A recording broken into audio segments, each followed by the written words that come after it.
Okay, and we are live. So thank you for everyone who's coming today to Robert and Kirk's presentation on careers in the gaming industry. And I'll let them present. And so they're going to do a short presentation first, and then you'll have a chance to ask some questions. So whenever you're ready. Cool. Hi, everyone. My name is Robert Nikorchuk. I'm currently the server team lead with NCSoft and ArenaNet. Most of my day-to-day is spent with the Guild Wars 2 game, and I've been with the company 2.5 years now. I learned how to pronounce your last name today. Hey, I'm Kirk Williford. I'm a senior designer and content team lead at ArenaNet. I also work on Guild Wars 2. Currently, I'm working on the End of Dragons expansion. Before that, I was working on our Living World project. I have been here since 2015. This is my second stint with the company. I was here as a QA tester initially before taking a bit of a break off and then coming back in a design role. So. Cool. All right, so what we'll chat about real quick before the Q&A is one, just have to talk about our product. Guild Wars 2 is an amazing game, and we love it so much. So we have the kind of common disciplines, what you'll see in a game studio, and lastly, a bit more about ourselves and how we broke into games. So this is one of our second expansions, Path of Fire. This is one of the maps there, and the introduction of mounts. This is also just a really pretty picture. So Sandog. Everyone loves Sandogs. So, oops, you can see my mouse wiggling. Yeah, Guild Wars 2, it's a PC MMORPG, launched in 2012, so it's over 8 years old now, got over 11 million players. Basically the game, the reason it survived for so long is through, Kirk mentioned the Living World story, where we just keep adding more and more story and content that is free to access if you log in. So new maps, new skills and abilities, new weapon sets, all that keeps coming down the pipe. And go ahead, Kirk. You want to chat a bit more about just the game? Sure. Yeah. As Robert said, there's a lot of content in Guild Wars 2, and we keep adding more and more. We try to do a new release every couple months that adds new content to the game, keep it fresh for players. Different kinds of contents for folks. We got things, raids. We got a thing we call Fractals of the Mists, which are shorter mini boss fights. We got dungeons and open world maps where you can fight bosses and complete tasks and events and quests along with 100 of other players at the same time, playing with your friends, meeting new people. The entire base game is free to play. So, if you are interested, I will say check it out. It's definitely a fun game, has lots of fun stuff to do. There's a new holiday event that just started yesterday, the Lunar New Year, that you could check out, and it's all part of the free-to-play part of the game. There's 5 different races you can play as you can see in that screenshot there, ranging from humans to giant cat people named the Char, Sylvari, they're like plant folk, our Suras, which are the very knowledgeable and smart shorter folk. And yeah, so check it out if you're interested. There's a lot of cool stuff to play and lots of things for everybody, all different kinds of gamers.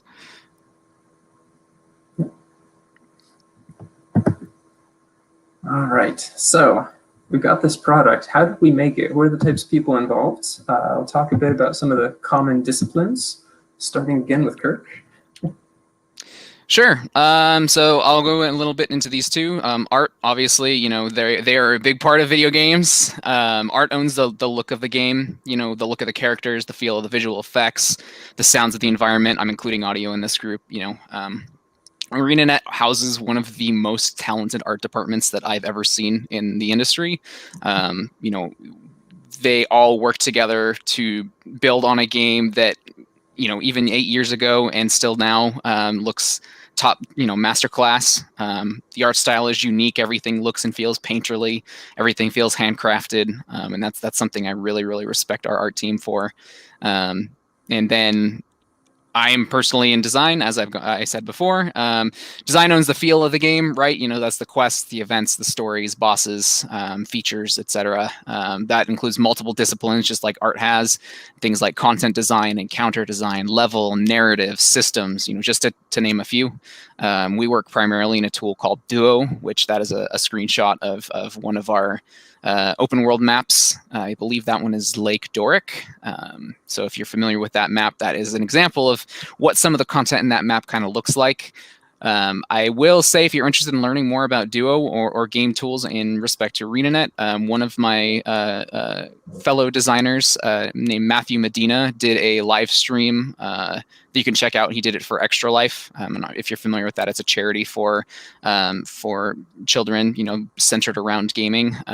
So definitely look into that. I believe it's on Twitch if you're interested in checking it out. He goes into a lot more detail about the tools. So wanted to make sure, it's a very, that screenshot does not do enough justice to really how, flexible and the amazing things that we can do in it, So yeah, the big thing between this is, everyone has to collaborate and communicate on a regular basis, especially now that we're all working from home, to make sure everything in our game feels grounded in the world that we've been building as an IP, that being the Guild Wars IP since 2005, and since Guild Wars 2 launched in 2012. That drives us to try a lot of new things, such as developing a completely new content model for the genre in Living World. And then also trying to kind of revolutionize features that are more familiar to the genre, such as mounts. When we added mounts to the game, we wanted to say, okay, what can we do different to really make these set out compared to, some mounts are just get from point A to point B. All of our mounts have personalities. Each of them have different things that you can do with them. So it's always trying to find ways to strive and innovate and bring those fun new experiences to our players.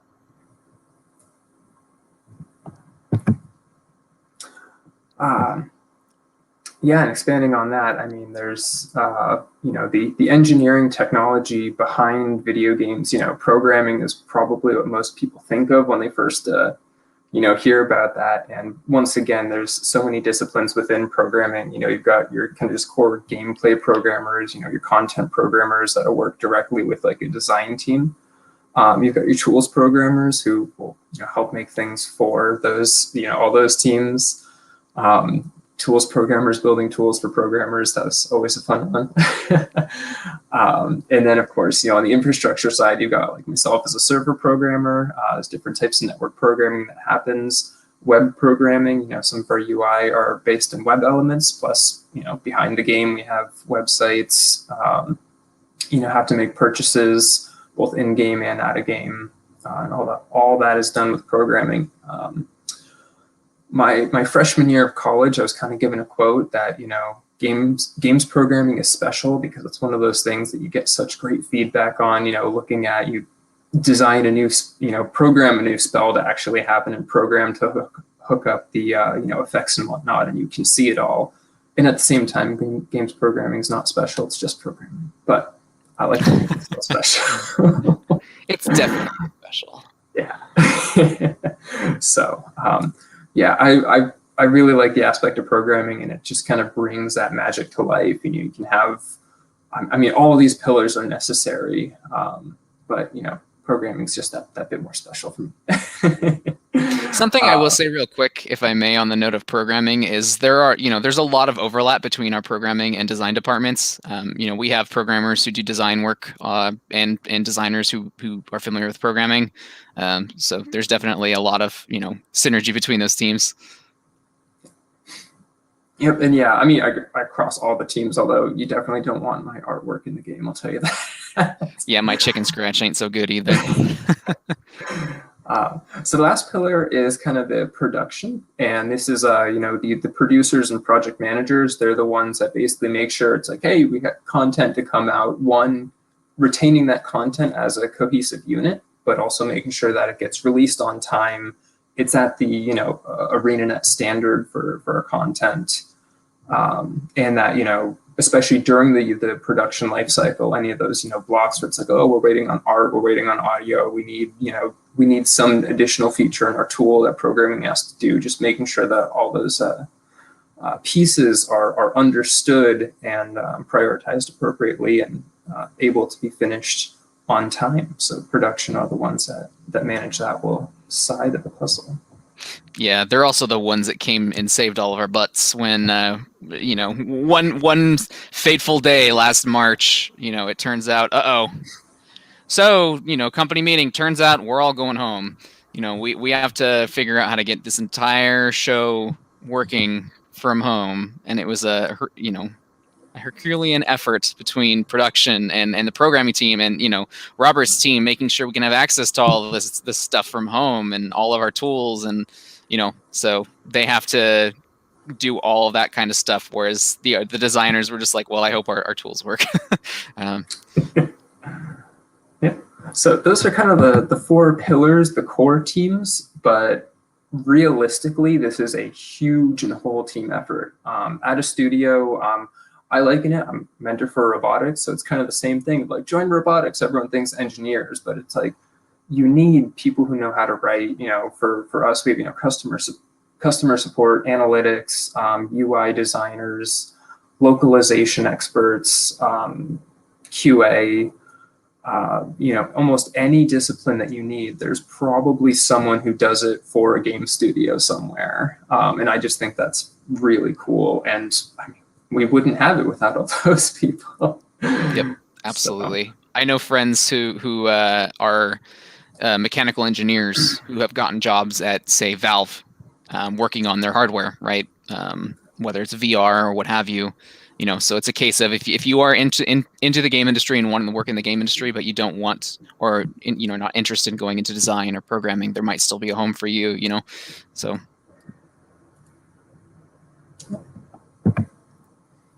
All right. So breaking into games. Fun fact: this is a screenshot from my actual character in Guild Wars. Breaking into the Crystal Desert. Cool. Yeah, I'll start. So obviously I've been gaming, as this says, since Galaga, on an arcade in a pizza shop that my brother worked in decades ago. So whenever that one quote from Avengers, when Iron Man points out that the man was playing Galaga, that was me. Before I got into working in the game industry more upfront, I dabbled in game journalism. I did writing for IGN and Team Xbox, for those who are familiar with those.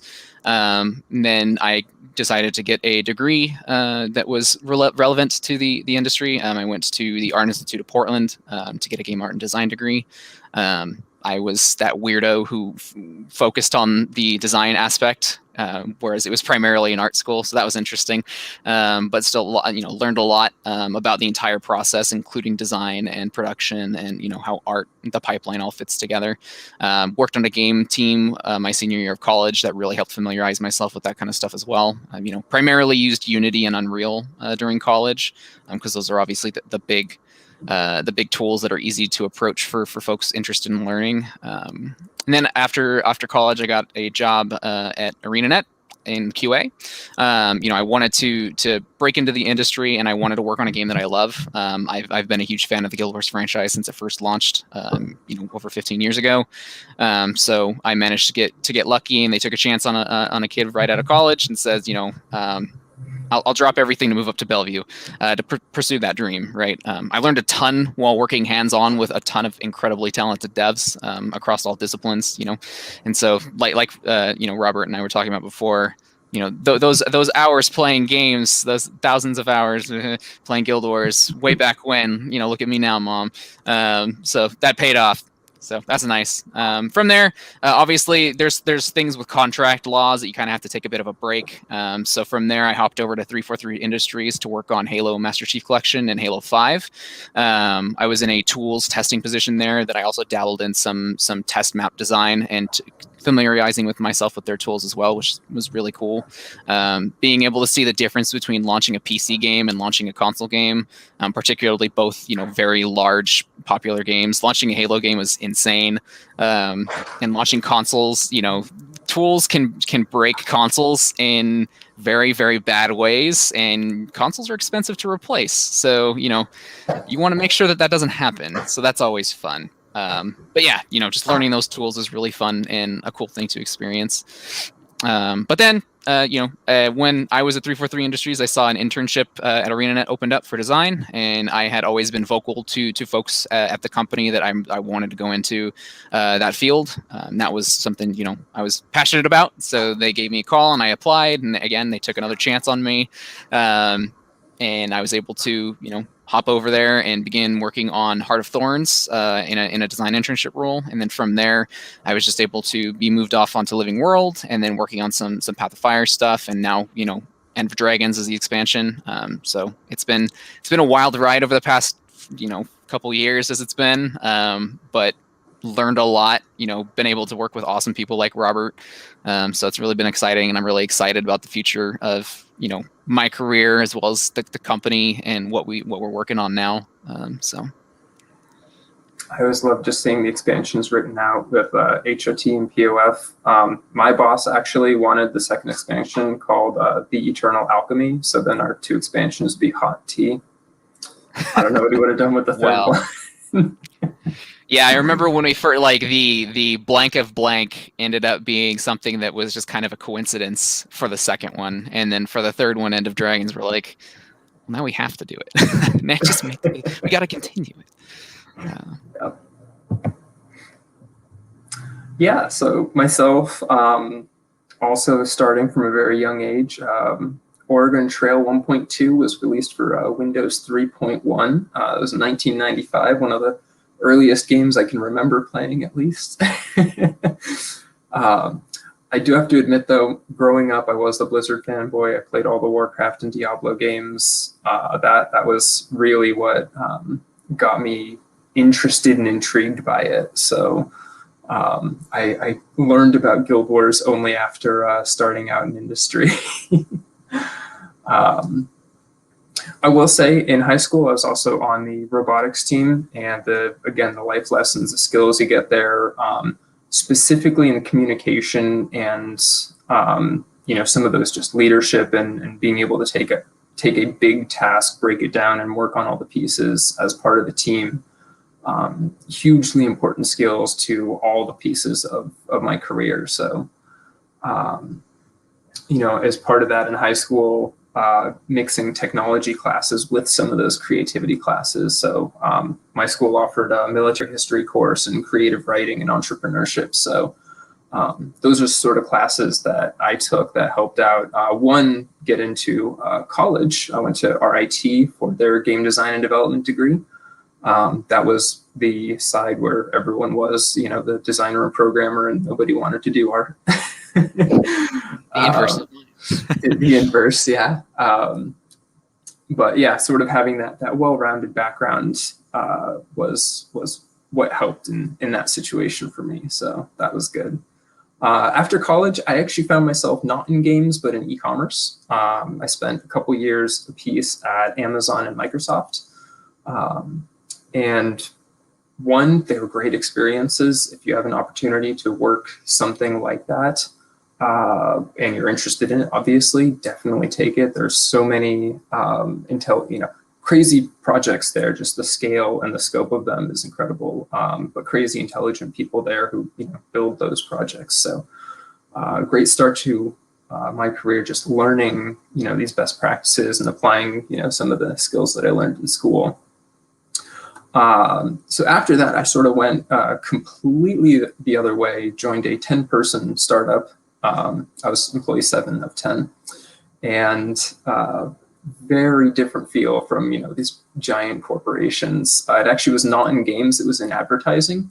So I was not even there for 2 years because the subject material was not as interesting. But I liked the style and sort of that small company feel. So.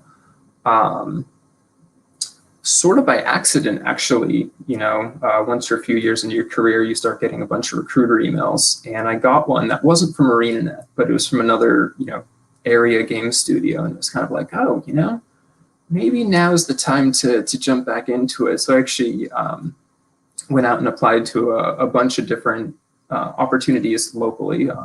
Pacific Northwest has a number of studios out here, both for games as well as the Unity platform has an office out here. In the end, I chose. Epic does as well. And Epic does as well. Yeah. In the end, I chose ArenaNet mainly to work on an actual game, and sort of the portfolio of what they were planning for the future was just looking incredible. Again, the expanding Guild Wars 2 to where it is and what it's, being able to look back and see what we've done in the past 2.5 years. So much of that has been fulfilled, which is just awesome. And yeah, no, looking forward to now with the End of Dragons next expansion. Looking forward to that to come out as well, I think, with everyone else. So my picture here is actually one of my first projects from joining the team is, tournaments and special events within the game. Helped launch Swiss-style tournaments. That was something that was big in Guild Wars 1 that a lot of people were looking forward to. So helped develop and implement that for Guild Wars 2.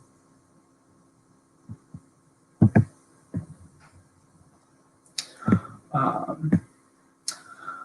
we can chat a little bit about our daily life and what we sort of do. In general, I think Kirk hopefully agrees. There's 3 different types of days. We either have, kind of our core project days, just, where we kind of get heads down focused into, hey, we've got to deliver this project. Sometimes it's, solving specific, players come in with bugs, got to solve a bug. Writing documentation after you've either added a feature or fixed a bug. So yeah, those are sort of my just project days. Yeah, I mean, I don't have as many of these nowadays that I've moved more into a more team lead role, but it consists for a designer, writing docs, getting other teams excited about concepts that we really want to work towards, whether it's an artist for I want to do this really cool thing that's a really fancy animation, or I walk over to Robert when we were in the studio and be like, hey, I wanted to do this crazy thing called strike missions, and short story there is he saved my butt on how we were handling those internally on the server side, because it's a lot of crazy stuff. But yeah, working in Duo, yeah, that was good times. But yeah, working in Duo, it can be slow to load at times. Fun fact, proprietary tools can be much slower than if you've dabbled in Unity or Unreal, just because there's a lot more going on under the hood that is very, very specialized, and customized. But anyway, building out those concepts, getting it approved, getting people excited and on board on them. Nowadays, most of my project days are mainly playing through and reviewing my team's content, providing feedback or help or direction where it's needed, and then working, mentoring neuro designers on how to learn the tools, best practices, all that good stuff. Also, cat. It wouldn't be a thing from home, a video from home, if the cat didn't show up in the video.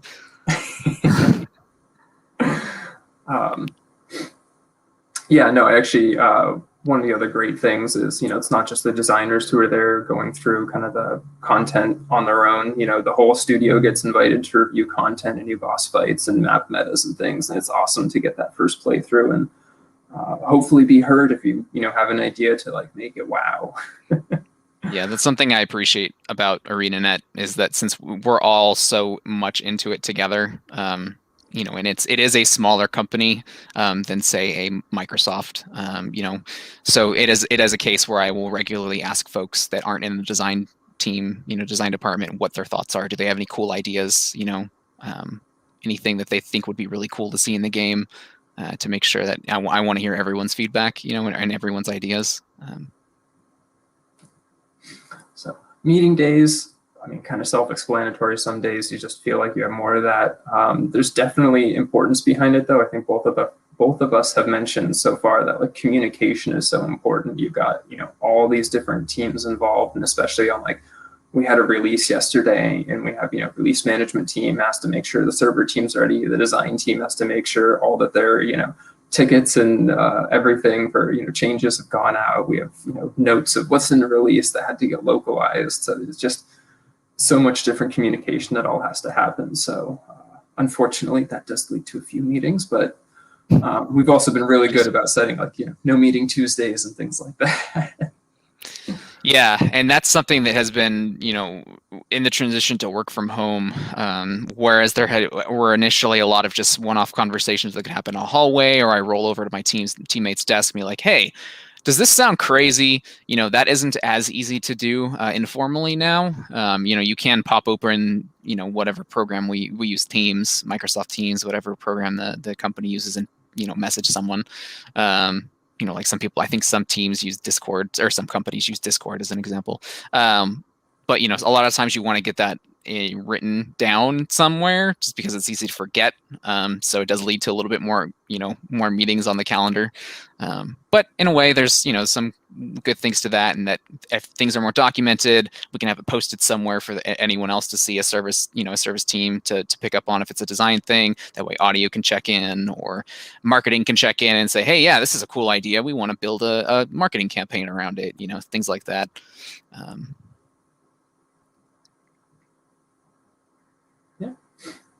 And then the last time I typed it group day is kind of a weird one, because some of the, we do pair programming sometimes, and it's like, okay, last Friday we had a thing where it's like, I had one person from my team and 2 person from ops, and we had just a really long task. So it's like, okay, let's block out time, get together as a group, and just, knock out this task.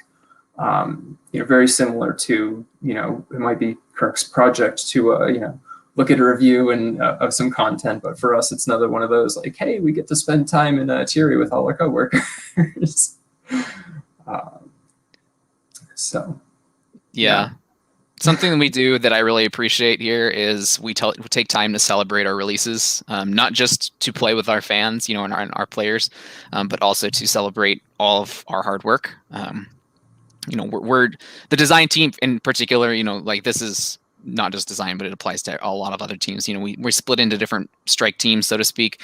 And sometimes this team will be shipping, this other team will be shipping, and we want to make sure that we take the time to acknowledge that. And again, that's not just design; it's like the producers of that team, the audio, the QA, the marketing team that focus on all of that.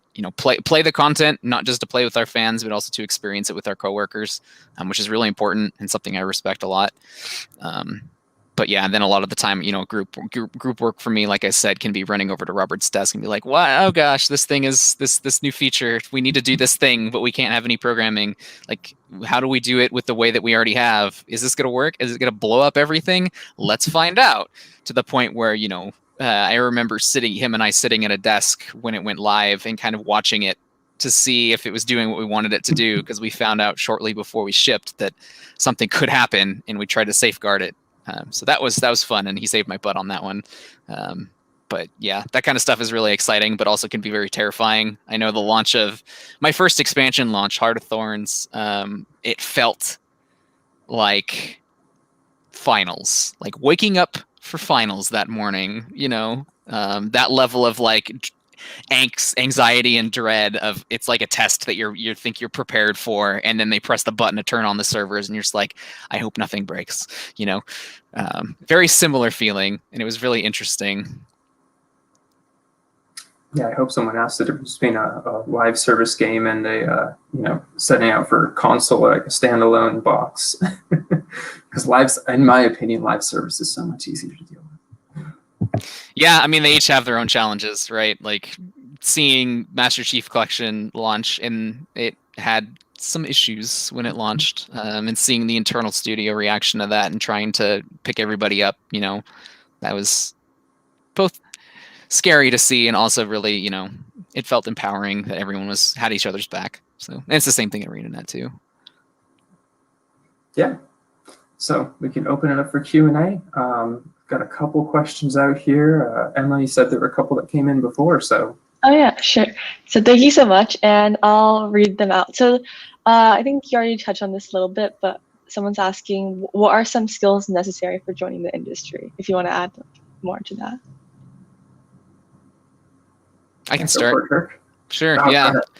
The first one is being a team player more than anything else, particularly if you're looking at joining a company like ArenaNet, or your ArenaNets, your Nintendos, your Bungies, your Riots, the bigger companies. you want to be able to make sure that you can communicate well with folks. You listen to feedback, you give feedback in a healthy way, more than anything else, because you could be incredibly skilled, but if you don't work well on the team, then that is, not something that people won't want to work with you. And without that, then there's no game, right? I'd say that first and foremost is the upfront one. Being excited about games is something that helps, but I've had coworkers at multiple places where they don't play games, but they're an incredibly talented artist or an incredibly talented composer. So even if you're not even into games, there still could be positions for you, and that, it could be anywhere there could be, legal, marketing, et cetera, et cetera, et cetera. So, yeah, there's just about everything that you can think of, because it is a business, right? And so anything that's related to business, you're going to need. You want to add on to that? I had a meeting with legal just yesterday, and the one guy is like, "Oh, I love putting nuance in a document." I'm just like, "You do you." That's it. Yep.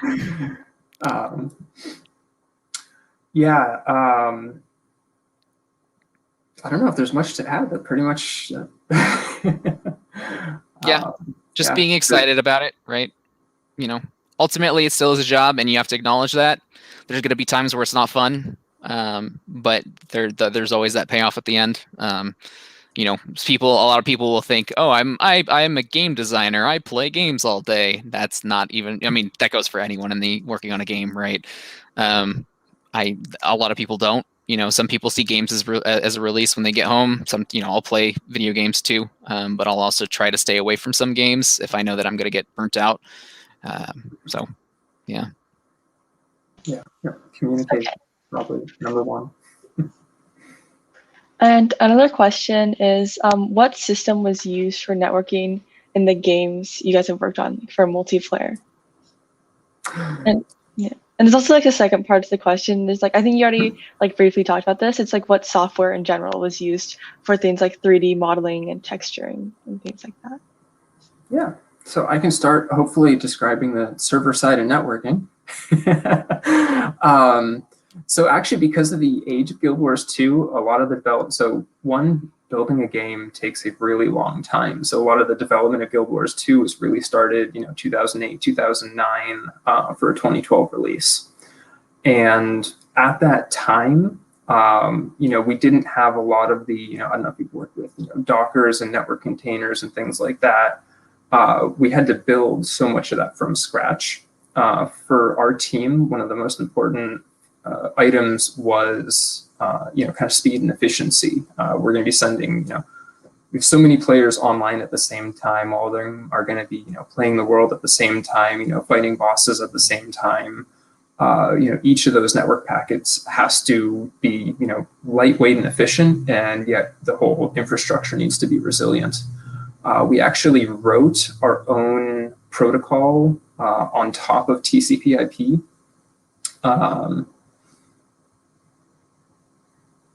I'll give it, it's called STS. That's all that I'll say about that. But it basically, for everything that's baked into HTTP, it is very similar functionality that is then shrunk down and made efficient. So it's even on the level of how many bytes the header is, things like that. So and then we actually have a full suite of microservices, and we didn't actually even know to call them microservices at the time we were building them, because it was before that became a common term. So yeah, we have a whole fleet of those, and again, they use this protocol to communicate between and amongst each other, knows how to do routing and service discovery, so we can essentially scale out, and instead of having one server respond to all the requests, we have 4 of them, and the system knows hey, there's 4 IP addresses to route to. Which one does it actually need to go to? Where does the response get sent to? And it's all live config driven, so we can actually change all this stuff as freely as we want it. When I'm doing things like that, I work with the operations team to make sure the hardware is actually in place. But yeah, it's. I'll still say that it's magic, even knowing how most of it works. And we're written in C++ is, I think, the second part of that. And then Kirk can talk about the other tools. Sure. Yeah. Like I said, our design tools are proprietary. We use a tool called Duo. When I was working on Halo, it was the same thing, proprietary tool. But a lot of studios do use your Unreals, your Unities. There's a couple of other ones, that I think Ubisoft has one called Anvil that they've used across a couple titles. So it kind of depends, but generally speaking, there is a lot of similarities between them, at least in some form. So kind of as you get more experienced in the industry, you start seeing similarities between the tools. There's still a lot of stuff that makes them a lot different. But you just kind of have to see how those go. In terms of like art, the big ones are obviously your Mayas, your 3ds Max.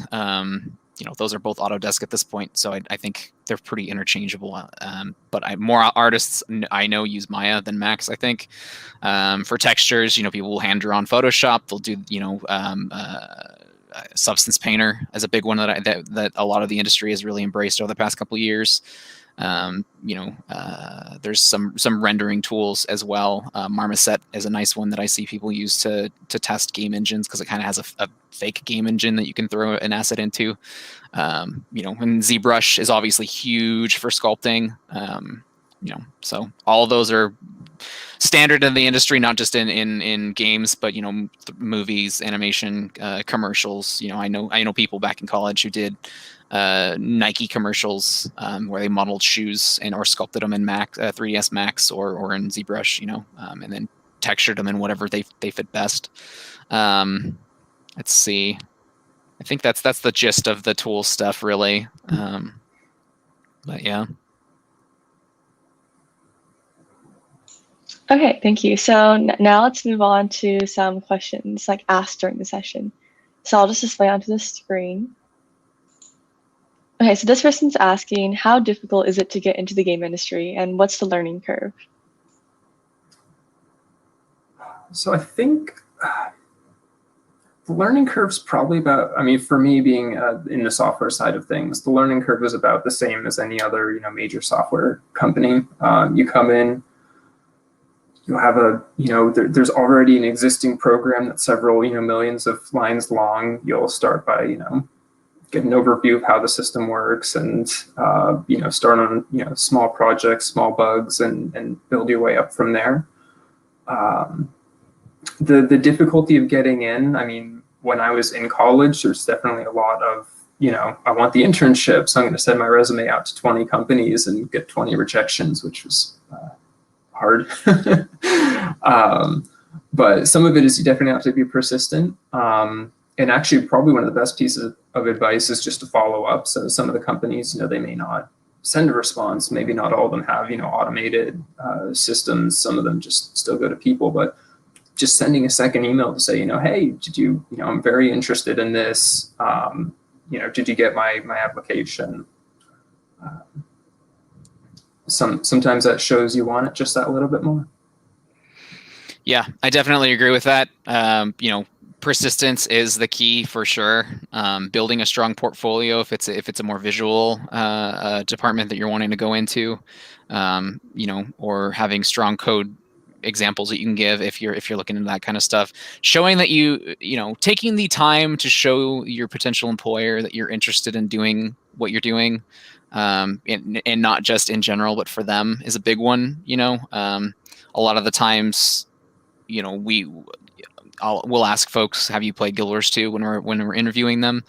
And if they haven't, that's fine. If they've only played a little bit, that's fine. But we appreciate, especially with so many games nowadays are free to play, right? So it's like, if you're going to apply for a studio that has a free to play game, you should probably download it and at least check it out and show that you're interested, because that kind of stuff comes across in interviews. It comes across in cover letters, all that kind of stuff. Being persistent, not letting being turned down get to you. We've all had countless stories of being turned down. Like Robert said, just making sure that you follow up with folks, thank them for the opportunity, make it clear to them that, you're going to take that and get better from it and learn from it. There's a ton of people in the industry that are willing to mentor folks. There's a lot of big names on Twitter. There's always hashtags every so often of people, particularly looking to mentor, people of color or LGBTQ people who are interested in the industry, because obviously diversity is something that the industry needs a lot more of, because the more different life experiences you can bring into a studio, the better that your product is going to be, and the more people will enjoy it. So that's definitely a big one.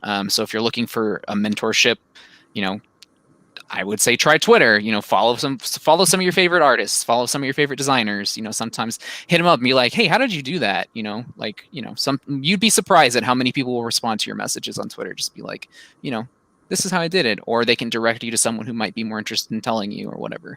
But yeah, those are big ones. For me, it's even though both of us got degrees in game design, that by no means is something you need. Especially now with so many tools that are available to kind of pick up, and in YouTube you can watch tutorial after tutorial of how to do things. I have coworkers and have met people who have applied who are completely switching career tracks. They could have been, I don't know. I think one of our people at our studio worked on Wall Street and in stocks, and now he's working in the game industry and has for over a decade, and he's incredibly talented at it and one of the best coworkers I've ever had. So don't think that once you've kind of chosen your career path, if you decide you want to go into games, it's too late, because it's never too late. Yeah. Okay, thank you. And then here's our next question. We're asking, what is a good first step towards becoming an indie developer? Do you want me to take this one, Robert? Yeah, go for it. For indie developers in particular, it's just picking up the tools and playing with them and learning with them. Whether you're going to go the route of doing every single part of the game yourself, which obviously takes a ton of time and interest in willingness to learn all of those different elements, programming, art, design, sound, audio, all of that stuff, eventually marketing when you release it. There are people who do that, and kudos to them. But there are also people who want to be an indie developer and then build a team, and the first thing there is identify what you want to make. What does it bring to the industry or your market, or if it's just something you're building for fun? There's a lot of really successful games that started off as just a fun side project. I think folks are familiar with Gary's mod. That was one. A lot of mods in general blew up. Counter-Strike, Half-Life had a ton of them. Unreal had a ton of them. Fortnite was originally a mod. Kind of, at least the version that is now popular was a mod off of the original concept of Fortnite. So if you're interested in a game and if they have mod tools out, that's a good place to start, because the foundation is already there. Otherwise, just trying to learn as much as you can, go into everything with eyes wide open, picking up the tools and just getting to it and staying at it. There'll be times where things don't work and you're like, crap, don't give up. Find a way to change it if you need to, or find a way to make it work. Poke some folks on Twitter or something, like, hey, I'm trying to do this thing in Unity and I can't get it to work. They have a lot of resources for that kind of stuff too. So Okay, thank you. And then we also have a lot of other questions on indie game development, and since we're talking about that, let's just go over those first. So this next one is, they're saying that I'm interested in indie game development and I'm currently working on a game. What advice can you give? You can go first, Robert. I'll say keep working.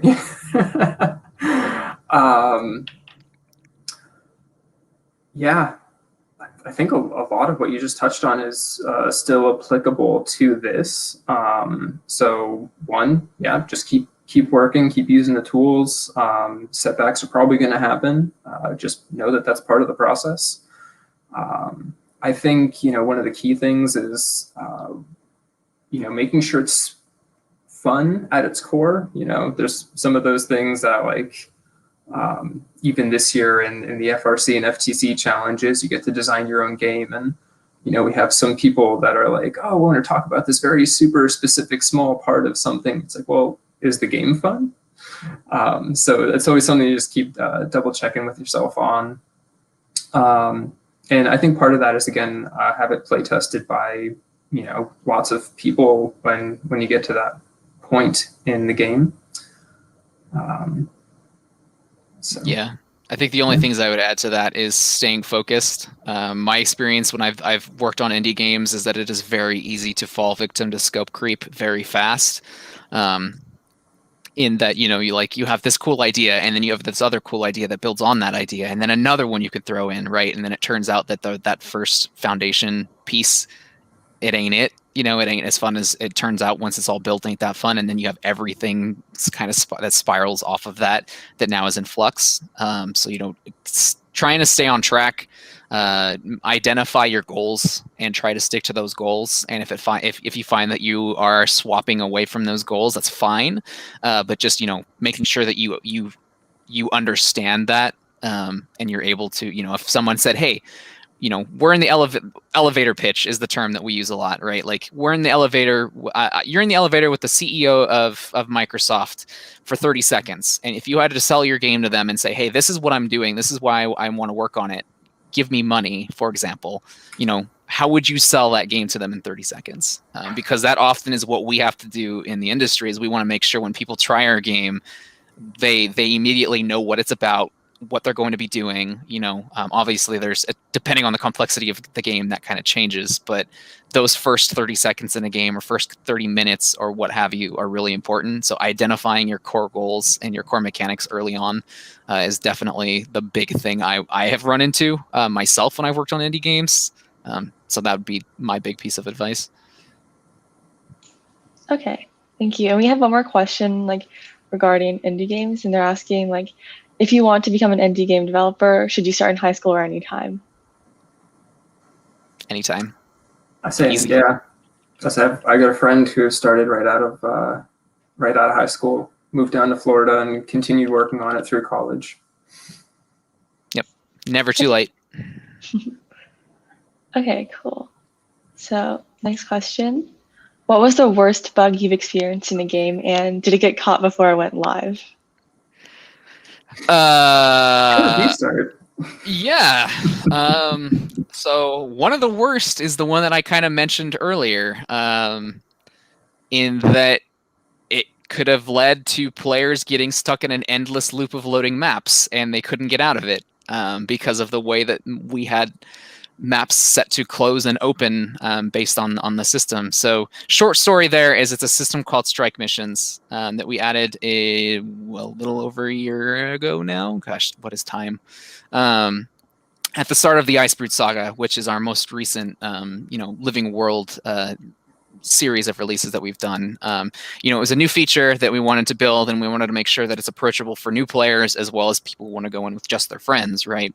So we wanted to build a system to make sure that worked. And then shortly, things on our development branches sometimes work a little different than they do on our live branches. And so what we found was that there were some things that were set up one way on our development branches that weren't on live. And so then when we started getting tests done on our live branches, things started going haywire, and that was an uh-oh. And if, I remember, I think it was one of our performance testers found it, and had he not thought to give it a shot, it would have been a dumpster fire. But that happens in games, to be clear. Every designer, every game developer has a story of something shipping to live that did not work, did not go how they planned. And if they didn't, they're lying. But yeah, that one was interesting. Like I said, that was the one that, I walked over to Robert's desk, and I remember talking to him and another server, or a programmer named Amelia. And we're just like, how do we fix this? We ship in, I think it was 3 days. So it worked. We got it working, and it was fine. But it was really interesting. We all came together, and thank Jeebus for QA finding that one, because it wasn't a case of like it's no one's fault. Generally speaking, bugs aren't someone's quote fault, but it's just like this is an unforeseen consequence of how we build our stuff. And so we were able to take that and say, okay, how did we learn from this? What can we do to make this not happen again? So yeah, that was a big one for me. I'm glad it was caught, because that would have sucked. But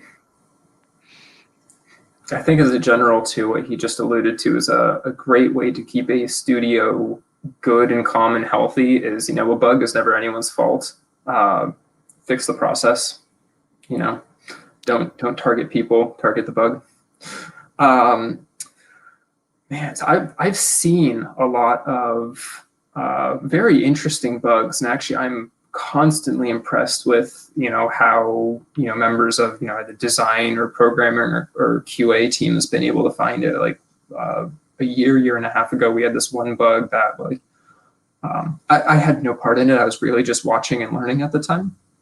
But a member of QA essentially found it when you had to use this one certain skill that made you invisible and then swap to this pair of gloves that made this one effect happen, go uninvisible, and then swap maps again. It's just the series of steps to get there is just like, oh my goodness, how did you even get there?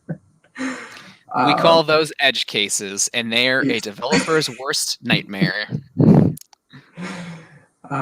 Yeah, for me personally, in the worst bugs, I'll say again, work on the process. Don't do hardware maintenance Friday afternoons. That's what I'll say about that. And I'll just follow up with saying I probably get paid to restart more servers than anything else. Yeah, there were some interesting things with that. Once again, very glad we have all our configuration able to be changed out in mere minutes. But yeah, Friday afternoon, not a good time to do hardware maintenance. It's not a good time to check in a big change to the game build either. Because then you come in on Monday and everything's failed, our builds have failed, and we can't play test our stuff. And like, did you really have to check that in on Friday night at 5:30 p.m.? So. Okay, thank you. And then our next question is asking like, how much does programming language matter for game development? I'm gonna mute myself now. I'd probably, in general, not too much. There's enough crossover, if you know how to do object-oriented programming, or you know how to do some of the scripted languages. Generally speaking, so again, most of our production code is in C++.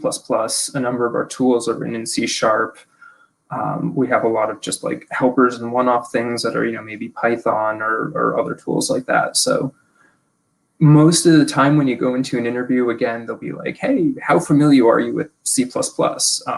And obviously answer truthfully. But in my case, even in my case, I was not the most familiar with C++ at the time I applied. It was like, hey, we'll go study up on what I need to learn in that, learn on the job as I'm going through it. But with, just a solid background in object-oriented programming and the system design, the specific language was not an impediment. I will say too, real quickly, to add on to that is, I'm a game designer and I don't program. There's a difference between game programming and game scripting, of which programming is the reason everything works. But we have a content program on my team, and when I'm building my stuff in scripting, and I need a new ability. By ability, I don't mean like player skill. I mean like the ability to spawn something in this spot in this way.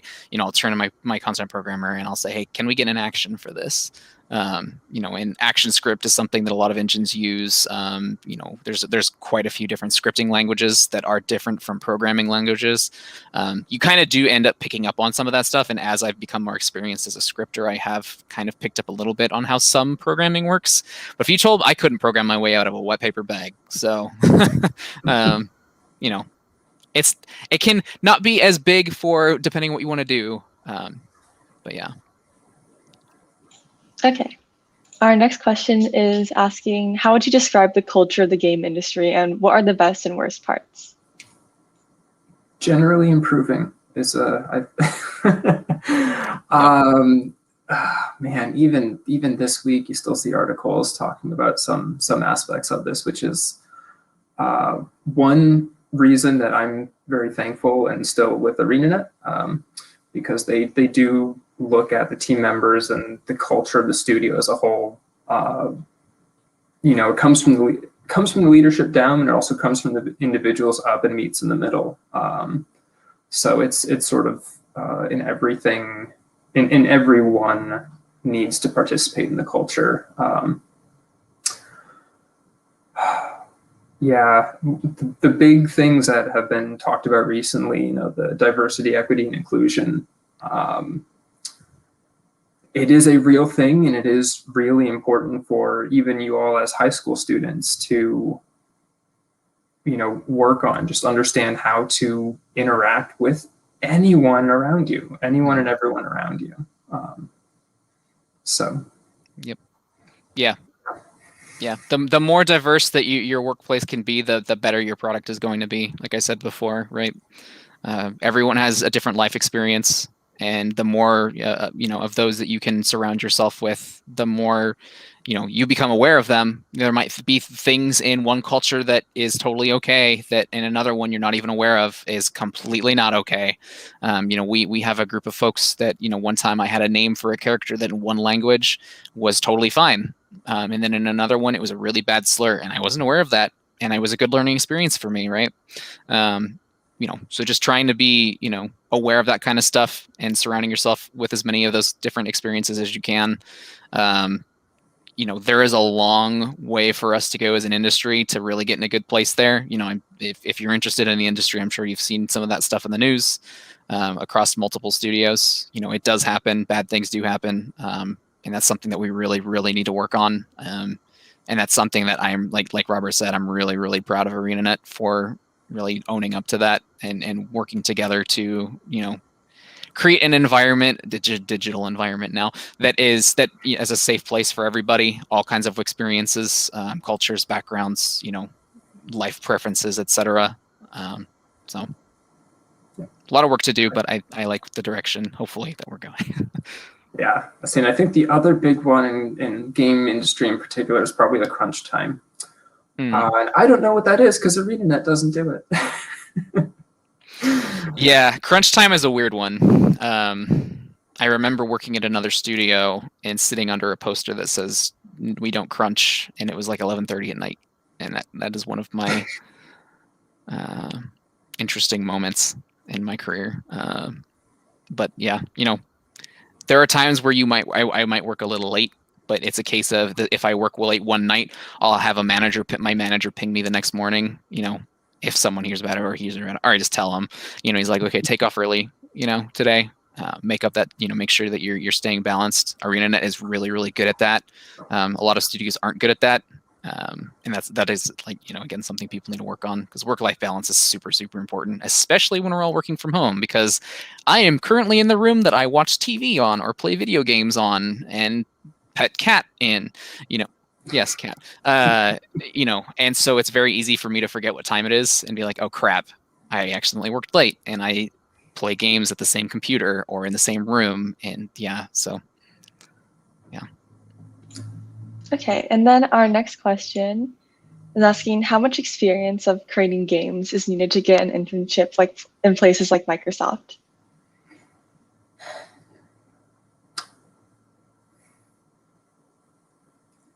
I'm not sure.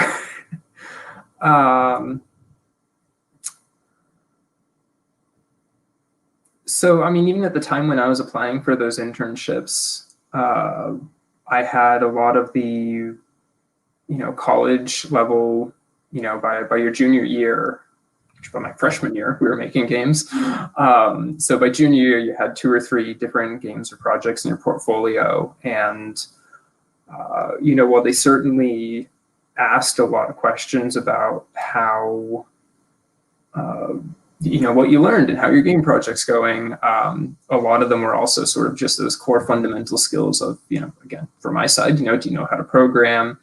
What's the difference between a hash map and a linked list? All those, good sort of fundamentals questions. And then of course, on top of all the culture questions. So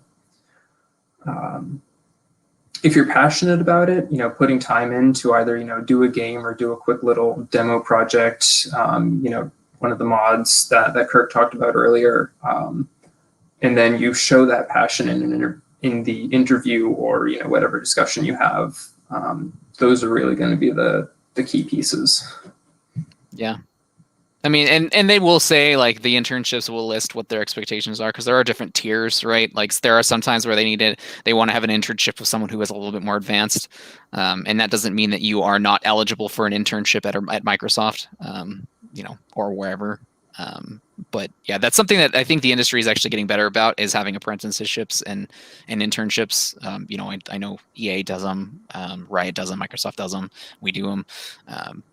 So just trying to manage the expectations and make sure that you're applying to things that you think you're a good fit for. And there were cases I know when I was at 343 of interns that had no experience, of creating games, but they were huge Halo fans, and they showed the drive and the interest to want to better themselves and better the game, and sometimes that can lead to really cool things. So. Okay, cool. And then this is our final question, and they're asking, where do you get inspiration for games? Everywhere. Yeah. Next. No, I'm just kidding. Yeah. Games on the brain. One is just other games and other things that things that are happening in the world around, things that I don't know what to tell you. Yeah, everywhere. I don't know. Yeah, I mean, it depends on the person too, right? Like what their interests are. I know, and that leads to really interesting games. Like, there's games that are focused specifically on downhill bike racing. It's like because the developer was really interested in downhill bike racing. Or there's learning games that people are really interested in teaching young kids, and so that inspires them to make games out of that. You can make a game out of anything. And if someone thinks that they're not a game designer, I can guarantee that they've designed a game sometime in their life, right? It's just, what you decide to do with it, really. Like, yeah, you can see it everywhere. That's a fun actually prompt for designers is, you essentially dartboard with a bunch of different ideas, and you throw 3 darts. Like, all right, you got cars, and you got cats, and you got beach balls. It's like, make a game out of that, so. It looks like we have one final question, and they're asking, what's more important as an aspiring high school game developer, to have finished projects to show off or to gain experience and knowledge?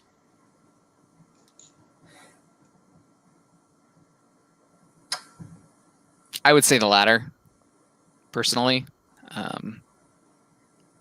That it kind of depends. That's a good question for one. It depends on the context, really. Showing that you can complete a project and maintain a vision of a project from beginning to end is massively important, because ultimately, when you're working on a game to sell, you have to get it done in a specific amount of time if you have people giving you money to make it, and you need to be able to show that you understand how that process works and you can commit to it. Committing to an idea is hard, very, very hard, and that can involve, slaughtering a lot of your darlings that you are really, really passionate about. The amount of times that I've had to deprecate or cut a really cool mechanic that I built just because it just does not work, and the amount of time that it would take to get it working in context of what I want to do, it just doesn't work. So that's important, but at the same time, especially coming out of high school, there is an understanding of, yes, you're interested, and you want to grow as a person, as a designer, as an artist, as a producer, what have you, project management, and you want to learn, and that is important too, because showing that kind of interest is going to get you a lot of people willing to help you. So yeah, I was going to say there's benefits to both of them. Again, as Kirk said, managing the scope and going through completion, on the opposite side of that, being able to be like, hey, I've got these 4 or 5 different things that are like, this is an experiment with, virtual reality, and this is an experiment with a network game or something. So just having that breadth of knowledge as well. There's something to say for both sides of that. That goes to like applying to like a game, if you're interested in like a game design school too, right? Like DigiPen or an art institute or Full Sail or what have you. Showing those kinds of different examples is good too. But also finished project are also nice to see, just to see that you can stick to something. So I actually just realized in the other question we didn't talk about the best part of our industry. Oh, the people. We get to make games. Yeah, getting to make games, getting to work with amazing, talented people. The amount of times that I've worked in the industry for 8 years now, and I still get crazy, excited when I am working with someone who I know is like, a little bit higher than me in experience, work. Like I remember when I was at 343, we had a meeting and the person who runs Xbox came in, and was talking to us, and that was just really exciting. Sorry about that kind of message. Anyway, Phil Spencer, came into the room and he started talking to us in one of our all hands, and I was just like, I am shaking in my boots because this is crazy, and this is like one of those moments where you realize that, holy crap, like you belong and you are one of these people.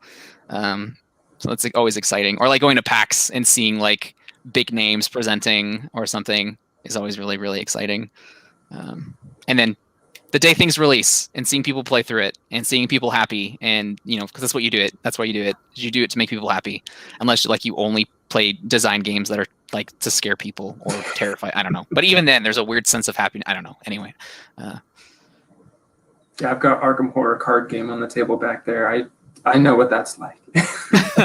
No, in Guild Wars, us as developers, we have a special little icon next to our names, so everyone in game knows who we are, and just wandering around on a release day, on a regular day, and just getting, hey, thanks for all the hard work. Hey, this game's awesome.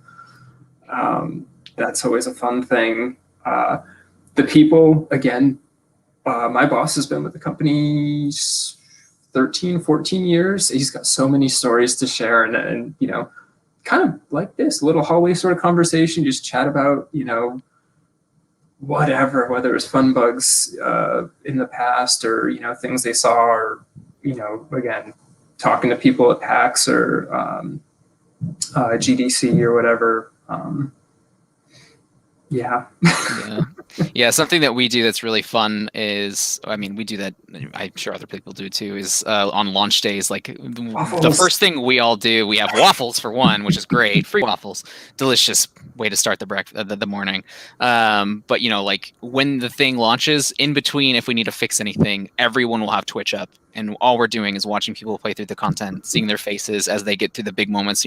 When someone is getting to a big moment, we're like, all right, Aurora Peachy is getting to the final instance. Everyone check this out, and we all watch it together as she screams, as she sees a big plot beat that, we spent so much time and, months and months and months working on to make it feel as epic as it is. And, that payoff is very gratifying for us, but also just really cool to see, someone have that reaction. So I really, really enjoy doing that, like watching those streams. I'm a nerd who likes watching reaction videos, like to, when E3 every year, there's like Nintendo's Direct or whatever, I'll watch reaction videos to see people get excited just because I like seeing that kind of stuff.